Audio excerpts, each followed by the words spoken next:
Bukod sa napakayamang kasaysayan ng bayan ng Paumbong, hitik rin ito sa kulturang minsang namayani sa buong munisipalidad. Hango sa salitang bumbong na isang uri ng kawayan na ginagamit sa pagkuha ng katas ng sasa na siya namang ginagawang suka, ang produktong nagpakilala sa mainam at likas na kulturang mayroon sa Paumbong.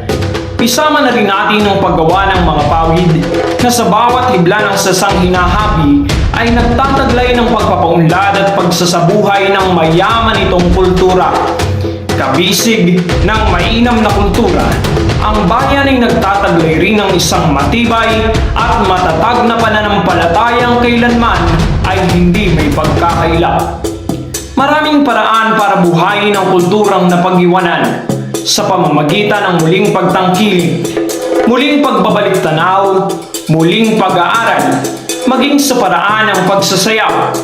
Kaya nating ipakita ang kulturang Paumbong, ang kasaysayan ng Paumbong. Ang bawat piraso ng dahon ng sasa ay sumisimbolo sa bawat Paumbongen.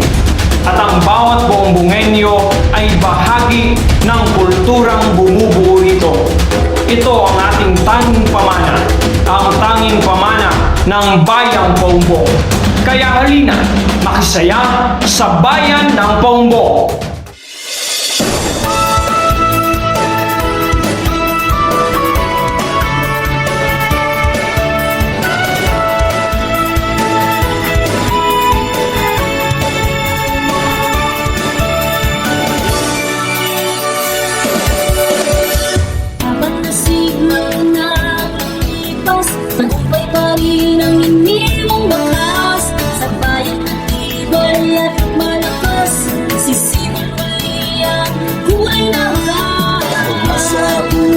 Sa dalay pag-asa sa kinsag ng bayang sinisinta ang maasim na suka tapat sa bansa kung isinong biyaya ay di makalasa.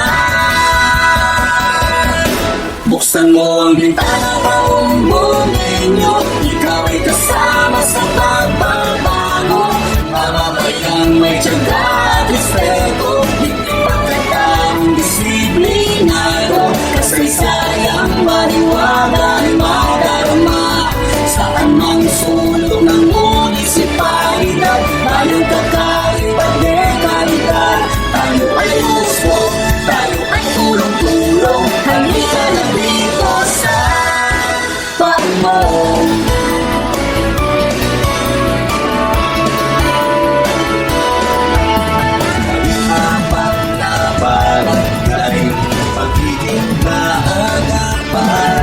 Sa istoryang makapangyarihan, maghahari ang kagularan.